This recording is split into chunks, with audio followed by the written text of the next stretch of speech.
নমস্কার শ্রোতা বন্ধুরা, বৃষ্টি ও গল্পে আজকে আপনারা শুনবেন বিভূতিভূষণ বন্দ্যোপাধ্যায়ের লেখা মায়া। বিভূতিভূষণ বর্তমান পশ্চিমবঙ্গের উত্তর ২৪ পরগনা জেলার কাঁচরাপাড়ার নিকটবর্তী মুতারিপুর গ্রামে নিজ মামার বাড়িতে জন্মগ্রহণ করেন। তিনি জন্মগ্রহণ করেছিলেন ১২ই সেপ্টেম্বর ১৮৯৪ সালে। তিনি ছিলেন একজন জনপ্রিয় ভারতীয় বাঙালি সাহিত্যিক। তিনি মূলত উপন্যাস ও ছোট গল্প লিখে খ্যাতি অর্জন করেন। পথের পাঁচালী ও অপরাজিত তার সবচেয়ে বেশি পরিচিত উপন্যাস। অন্যান্য উপন্যাসের মধ্যে আরণ্যক, চাঁদের পাহাড়, আদর্শ হিন্দু হোটেল, ইছামতি ও অশনি সংকেত বিশেষভাবে উল্লেখযোগ্য। উপন্যাসের পাশাপাশি বিভূতিভূষণ প্রায় ২০টি গল্পগ্রন্থ, কয়েকটি কিশোর পাঠ্য উপন্যাস ও ভ্রমণ কাহিনী এবং দিনলিপিও রচনা করেন। বিভূতিভূষণের পথের পাঁচালী উপন্যাস অবলম্বনে সত্যজিৎ রায় পরিচালিত চলচ্চিত্রটি আন্তর্জাতিক খ্যাতিসম্পন্ন। বিভূতিভূষণের অধিকাংশ উপন্যাস চলচ্চিত্রে রূপায়িত করা হয়েছে। ১ নভেম্বর ১৯৫০ সালে বিভূতিভূষণের মৃত্যু হয়।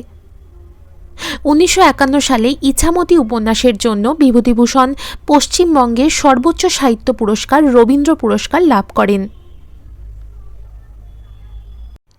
বৃষ্টি ও গল্পে আজকে আপনারা শুনছেন মায়া। শুরু হচ্ছে আজকের গল্প। ২ বছর আগের কথা বলি। এখনো অল্প অল্প যেন মনে পড়ে, সব ভুল হয়ে যায়। কি করে এলাম এখানে? বগুলা থেকে রাস্তা চলে গেছে সিঁদরানির দিকে। চলি সেই রাস্তা ধরেই। রাঁধুনি বামুনের চাকরিটুকু ছিল অনেক দিনের, আজ তা গেল। যাক, তাতে কোনো দুঃখ নেই। দুঃখ এই অবিচারে চাকরিটা গেল। ঘি চুরি আমি করিনি, কে করেছে আমি জানিও না, অথচ বাবুদের বিচারে আমি দোষী সাব্যস্ত হলাম। শান্তিপাড়া, সর্ষে, বেজের ডাঙা পার হতে বেলা দুপুর গড়িয়ে গেল। খিদেও বেশ পেয়েছে। জোয়ান বয়স, হাতে সামান্য কিছু পয়সা থাকলেও খাবার দোকান এ পর্যন্ত এসব অজ পাড়া গায়ে চোখে পড়ল না। রাস্তার এক জায়গায় ভারী চমৎকার একটা পুকুর। স্নান করতে আমি চিরকালই ভালোবাসি। পুকুরের ভাঙা ঘাটে কাপড় নামিয়ে রেখে জলে নামলাম। জলে অনেক পানা শ্যাওলা, সেগুলোকে সরিয়ে পরিষ্কার জলে প্রাণ ভরে ডুব দিলাম। বৈশাখের শেষ, গরমও বেশ পড়েছে। স্নান করে সত্যিই ভারী তৃপ্তি হলো। পুকুরের ধারে একটা তেঁতুল গাছের ডালে ভিজে কাপড় রোদে দিলাম। শরীর ঠান্ডা হলো, কিন্তু পেট সামনে জ্বলছে। এ সময় কোনো বনের ফল নেই, চোখে তো পড়ে না যেদিকে চাই। এমন সময় একজন বুড়ো লোক পুকুরটাতে নাইতে আসছে দেখা গেল। আমাকে দেখে বলল, বাড়ি কোথায়? আমি বললাম, আমি গরিব ব্রাহ্মণ, চাকরি খুঁজে বেড়াচ্ছি। আপাতত বড় খিদে পেয়েছে, খাবো কোথায়? আপনি কি সন্ধান দিতে পারেন? বুড়ো লোকটি বলল, বসো, নিয়ে নি, সব ঠিক করে দিচ্ছি। স্নান সেরে উঠে লোকটি আমাকে সঙ্গে নিয়ে গ্রামের মধ্যে ঢুকে জঙ্গলে ঘেরা একটা পুরনো বাড়িতে ঢুকলো। বললে, আমার নাম নিবারণ চক্রবর্তী, এ বাড়ি আমার, কিন্তু আমি এখানে থাকি নে।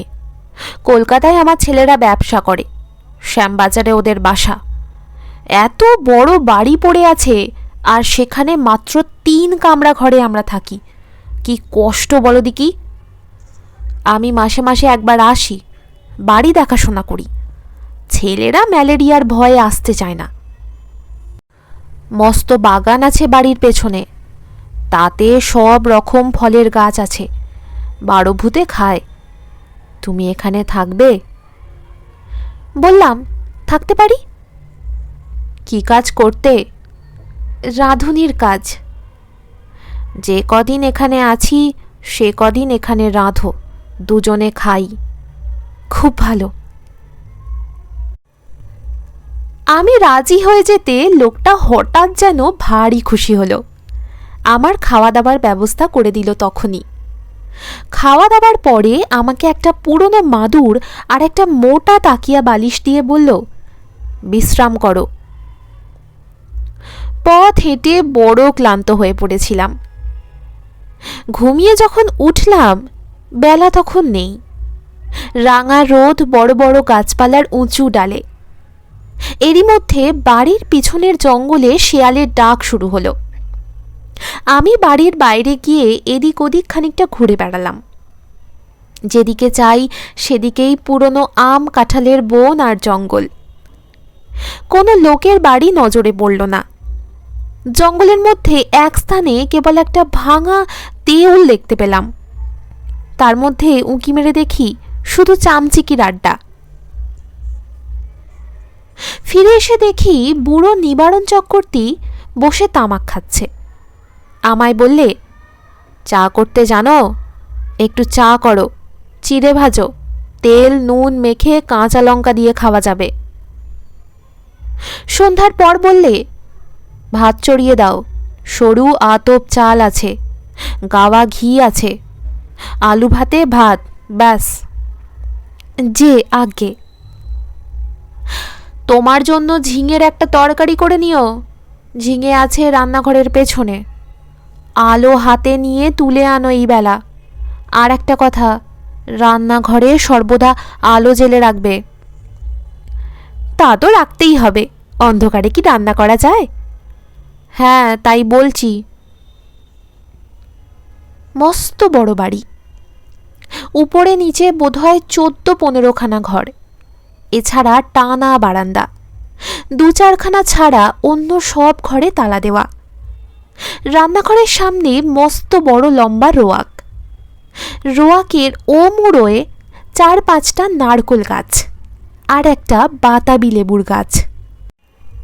ঝিঙে তুলতে হলে এই লম্বা রোয়াকের ও মুড়োয় গিয়ে আমায় উঠোনে নামতে হবে, তারপর ঘুরে রান্নাঘরের পেছনের দিকে যেতে হবে।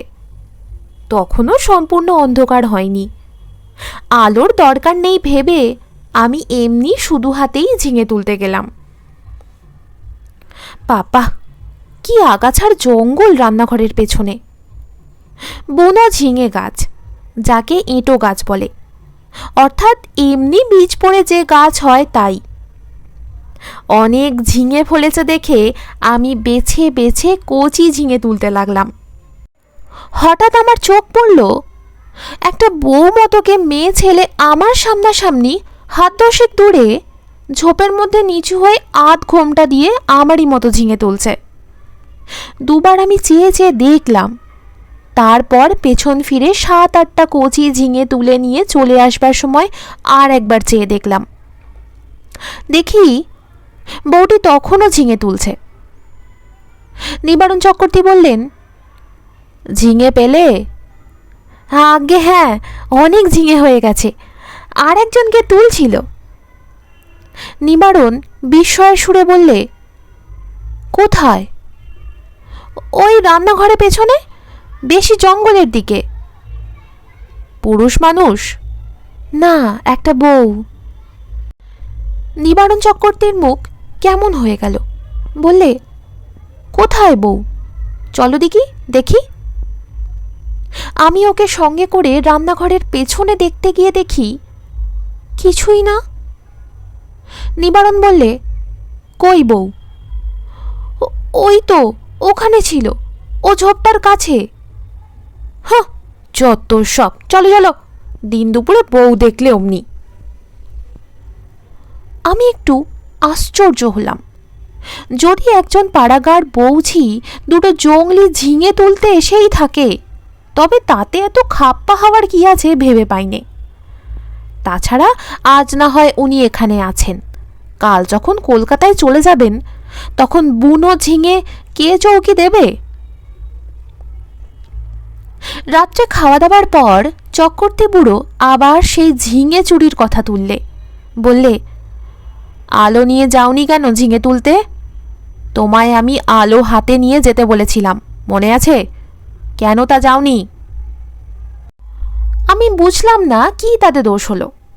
বুড়োটা খিটখিটে ধরনের। বিনা আলোতে যখন সব আমি দেখতে পাচ্ছি, এমনকি ঝিঙে চুরি করা বউকে পর্যন্ত।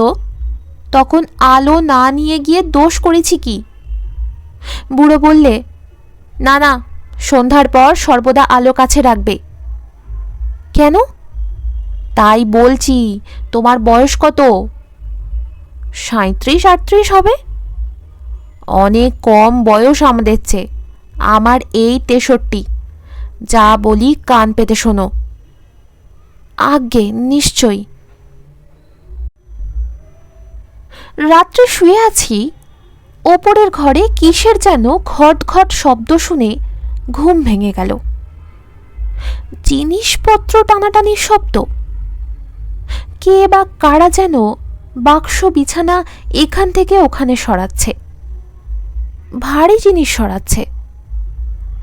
বুড়ো কাল সকালে চলে যাবে কলকাতায়, তাই বোধহয় জিনিসপত্র গোছাচ্ছে। কিন্তু এত রাত্রিরে? বাবা, কি বাতিগ্রস্ত মানুষ! সকালে উঠে বুড়োকে বলতেই বুড়ো অবাক হয়ে বললে, আমি? হ্যাঁ, অনেক রাতে। ও হ্যাঁ, না মানে আমাকে বললেই হতো, আমি গুছিয়ে দিতাম। চক্রবর্তী বুড়ো আর কিছু না বলে চুপ করে গেল। বেলা 9টার মধ্যে আমি ডাল ভাত আর ঝিঙে ভাজা রান্না করলাম। খেয়ে দিয়ে পোটলা বেঁধে সে রওনা হলো কলকাতায়। যাবার সময় বারবার বলে গেল, নিজের ঘরের লোকের মতো থেকো ঠাকুর। পেয়ারা আছে, আম কাঁঠাল আছে, উৎকৃষ্ট পেঁপে আছে, তরি তরকারি পোঁতো। আমার খাস জমি পড়ে আছে 3 বিঘে।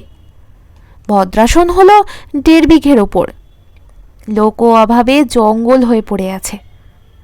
খাটো, তরকারি উৎপন্ন করো, খাও, বেচো, তোমার নিজের বাড়ি ভাববে। দেখাশোনা করো, থাকো, ভাবনা নেই। আর একটা কথা। কি? চক্রবর্তী বুড়ো অকারণে সুর খাটো করে বললে, কত লোকে ভাঙচি দেবে, কারোর কথা শুনো না যেন। বাড়ি দেখাশোনা যেমন করবে, নিজের মতো থাকবে, কোনো কথায় কান দেবে না। গাছের ফল ফুলুরি তুমিই খাবে, 2টো ঘর খোলা রইল তোমার জন্য। বুড়ো চলে গেল, আমাকে যেন আকাশে তুলে দিয়ে গেল। আরে, এত বড় বাড়ির বড় বড় 2খানা ঘর আমার ব্যবহারের জন্য রয়েছে। তাছাড়া বারান্দা, রান্নাঘর, রোয়াক তো আছেই। বাড়িতে পাতকুয়ো, জলের কষ্ট নেই। শুকনো কাঠ যথেষ্ট, কাঠের কষ্ট নেই। 10টা টাকা আগাম দিয়ে গিয়েছে বুড়ো। প্রায় 1/2 মণ সরু আতপ চালও আছে। গাছ ভরা আম কাঁঠাল। এ যেন ভগবানের দান আকাশ থেকে পড়ল হঠাৎ। বিকেলের দিকে তেল নুন কিনবো বলে মুদির দোকান খুঁজতে বেরোলাম। বাপরে, কি বন জঙ্গল গাঁখানার ভিতর! আর এদের যেখানে বাড়ি, তার ত্রিসীমানায় কি কোনো লোকালয় নেই? জঙ্গল ভেঙে সুড়িপথ ধরে 1/2 মাইল যাওয়ার পর একজন লোকের সঙ্গে দেখা হলো। সেও তেল কিনতে যাচ্ছে, হাতে তেলের ভাঁড়। আমায় দেখে বললে, বাড়ি কোথায়? এখানে আছি, নিবারণ চক্রবর্তীর বাড়ি। নিবারণ চক্রবর্তীর? কেন? দেখাশোনা করি, কাল এসেছি। ও বাড়িতে থাকতে পারবে না। কেন? এই বলে দিলুম, দেখে নিও। কত লোক ও বাড়িতে এলো গেল, ওরা নিজেরাই থাকতে পারে না তো অন্য লোক। ও বাড়ির ছেলে বউরা কোশমিনকালে ও বাড়িতে আসে না। কেন? তা কি জানি। ও বড় ভয়ঙ্কর বাড়ি। তুমি বিদেশি লোক, খুব সাবধান। আর কিছু না বলে লোকটা চলে গেল। আমি দোকান খুঁজে জিনিস কিনে বাড়ি ফিরলাম। তখন বিকেল গড়িয়ে সন্ধ্যা নামছে। দূর থেকে জঙ্গলের মধ্যকার পুরনো উঁচু দোতলা বাড়িখানা দেখে আমার বুকের ভেতরটা ছ্যাঁত করে উঠল। সত্যি, বাড়িখানার চেহারা কি রকম যেন। ও যেন একটা জীবন্ত জীব, আমার মতো ক্ষুদ্র লোকটাকে যেন গিলে ফেলার জন্য হাত বাড়িয়ে এগিয়ে আসছে। অমন্তর ওর চেহারা কেন? কিছু না, লোকটা আমার মন খারাপ করার জন্য দায়ী। আমি যখন তেল নুন কিনতে যাই তখন আমার মধ্যে দিব্যি ফুর্তি ছিল। হঠাৎ এমন হওয়ার কারণ হচ্ছে ওই লোকটার ভয় দেখানো কথাবার্তা। গায়ে পড়ে অত হিত করবার দরকার কি ছিল তোমার বাপু? চক্রবর্তী বুড়ো তো বলেই গিয়েছে, কত লোক কত কথা বলবে, কারোর কথায় কান দিও না। কিছু না, গাছপালার ফল ফুলুরি গাঁয়ের লোক চুরি করে খায় কি না? বাড়িতে একজন পাহারাদার বসলে লুটপাট করে খাওয়ার ব্যাঘাত হয়, সেই জন্যই ভয় দেখানো। যেমন ওই বেটি কাল সন্ধ্যাবেলা ঝিঙে চুরি করছিল।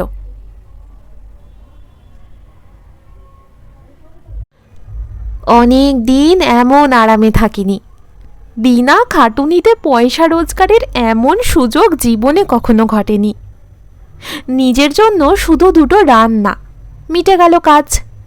সকাল সকাল রান্না সেরে নিয়ে নিচের বড় রোয়াকে বসে আপন মনে গান গাইতে লাগলাম। এত বড় বাড়ির আমি মালিক, কারোর কিছু বলার নেই আমাকে, যা খুশি করব। হঠাৎ ভয়ানক আশ্চর্য হয়ে গেলাম।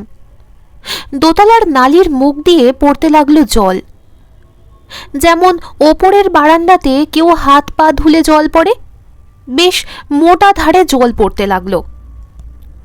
তখনই আমি উঠে রোয়াকের ধারে দাঁড়িয়ে দোতলার বারান্দার দিকে চেয়ে দেখলাম, তখনও জল পড়ছে সমানে মোটা ধারায়। ওপরে সিঁড়ির দরজায় তালা দেওয়া, চাবি চক্রবর্তী মশাই নিয়ে গিয়েছেন, সুতরাং দোতলায় যাওয়ার কোনো উপায় আমার নেই। এ জল কোথা থেকে পড়ছে? মিনিট 10 পড়ার পর জলের ধারা বন্ধ হয়ে গেল। আমার মনে হলো চক্রবর্তী মশাই বোধহয় কোনো কলসি বা ঘড়াতে জল রেখে গিয়েছিলেন। ওপরের বারান্দাতে সেই জল কিভাবে উল্টে পড়ে গিয়ে থাকবে? নিশ্চয়ই তাই, তাছাড়া জল আসবে কোথা থেকে? একটু পরে গিয়ে শুয়ে পড়লাম। আলো নিভিয়ে শুয়ে পড়ার সঙ্গে সঙ্গে আমার চোখে ঘুম জড়িয়ে এলো। অনেক রাত্রে একবার ঘুম ভেঙে গেল। দরজা দিয়ে সুন্দর জ্যোৎস্না এসে পড়েছে বিছানায়। কি একটা ফুলের গন্ধও আসছে, বেশ সুবাস ফুলের। কি ফুল? ঘুমের ঘোরেই ভাবছি, এমন কোনো সুগন্ধিওয়ালা ফুল তো বাড়ির কাছাকাছি দেখিনি। তড়াক করে লাফিয়ে উঠলাম। ও কি! জানালার সামনে দিয়ে একটা বউ চলে গেল রোয়াক বেয়ে। হ্যাঁ, স্পষ্ট দেখেছি, ভুল হবার নয়। আমি তখনই উঠে দরজা খুলে রোয়াকে গিয়ে দাঁড়ালাম। রোয়াকে দাঁড়াতে দুটো জিনিস আমার কাছে স্পষ্ট হলো। প্রথম, সেই ফুলের সুবাসটা রোয়াকে অনেকখানি ঘন। ওই বউটি যেন এই সুবাস ছড়িয়ে দিয়ে গেল এই কতক্ষণ। না, কোনো ফুলের সুবাস নয়। এ কিসের সুবাস তা আমার মাথায় আসছে না। কেমন একরকম যেন লাগছে, একরকম নেশার মতো। কেন আমি বাইরে এসেছি? ও, কি একটা বউ রোয়াক বেয়ে খানিক আগে চলে গিয়েছিল, সেই ছড়িয়ে গিয়েছে এই তীব্র সুবাস। কিন্তু কোনো দিকে নেই তো, সে গেল কোথায়? সে রাত্রে সেই পর্যন্ত। কতক্ষণ পরে ঘরে এসে শুয়ে ঘুমিয়ে পড়লাম। সকালে উঠে মনে হলো সব স্বপ্ন। মনটা বেশ হালকা হয়ে গেল। কাজকর্মে ভালো করে মন দিলাম।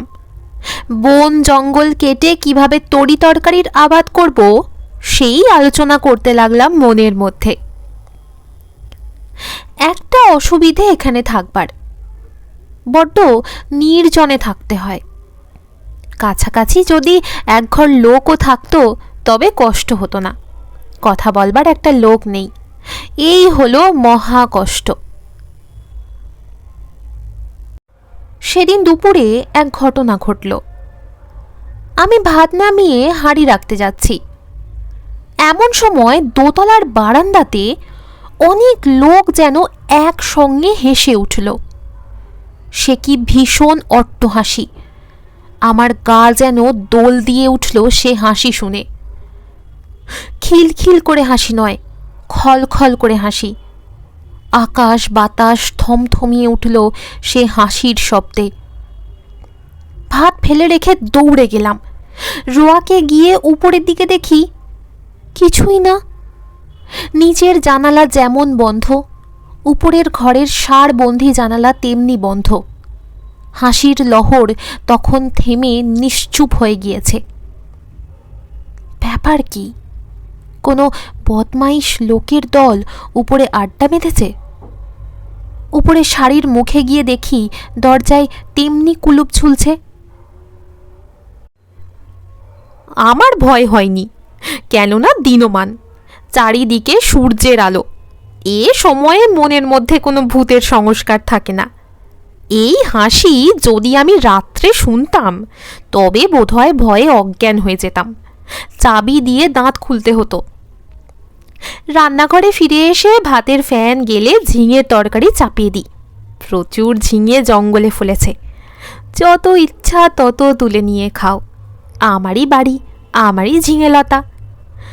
মালিক হওয়ার যে একটা মাদকতা আছে তা কাল থেকে বুঝছি। আমার মতো গরিব বামুনের জীবনে এমন জিনিস এই প্রথম। কান পেতে রইলাম ওপরের ঘরে কোনো শব্দ আসে কিনা শুনতে। ছুঁচ পড়ার শব্দও পেলাম না। খেয়ে দিয়ে নিজের মনে বিছানায় গিয়ে শুয়ে ঘুমিয়ে পড়েছি। ঘুমের ঘরে শুনছি ঘরের মধ্যে অনেক লোক কথাবার্তা বলছে, হাসছে। ঘুমের মধ্যেও আমি ওদের কথাবার্তা যেন শুনছি। যেমন কোনো বিয়ে বাড়িতে ঘর ভর্তি লোকের মধ্যে ঘুমিয়ে পড়লে লোকজনের গলার শব্দ ঘুমের মধ্যেও পাওয়া যায়। হয়তো সবটাই আমার মনের ভুল। মনের সেই যে ভাব হয়েছিল হাসি শুনে, তারই ফল। এরপর 9 দিন আর কিছু ঘটেনি। মানুষের মনের অভ্যাস, অপ্রীতিকর জিনিসগুলো তাড়াতাড়ি দিব্যি ভুলে যেতে চায়, পারেও ভুলে যেতে। আমি নিজের মনকে বোঝালাম ও সব কিছু না, কি শুনতে কি শুনেছি, বউ দেখা চোখের ভুল, হাসি শোনাও কানের ভুল, সব ভুল। এই 9 দিনে আমার শরীর বেশ সেরে উঠল। খাই দাই আর শুধু ঘুমাই, কাজকর্ম কিছু নেই। কেমন এক রকমের কুঁড়েমি পেয়ে বসেছে আমাকে। আমি সাধারণত খুব খাটিয়ে লোক, শুয়ে বসে থাকতে ভালোবাসি নে। কিন্তু অনেক দিন ধরে অতিরিক্ত খাটুনির ফলে কেমন এক রকমের অবসাদ এসে গিয়েছে, শুধুই আরাম করতে ইচ্ছে হয়। 9 দিনের দিন বিকেলে মনে হলো রান্নাঘরের পেছনে সেই ঝিঙের জঙ্গলটা কেটে একটু পরিষ্কার করি। ঝিঙের লতাগুলো বাঁচিয়ে অবশ্য।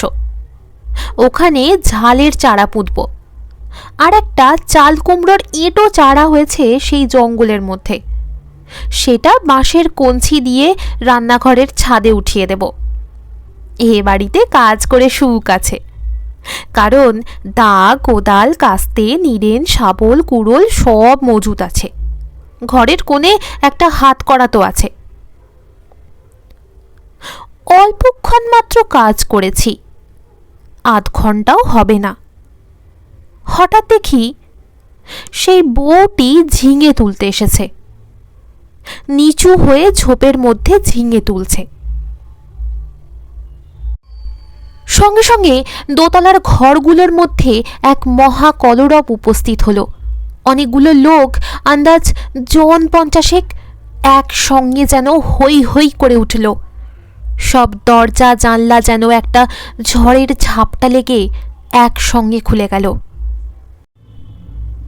বন কাটা ফেলে আমি ওপর দিকে চেয়ে দেখলাম।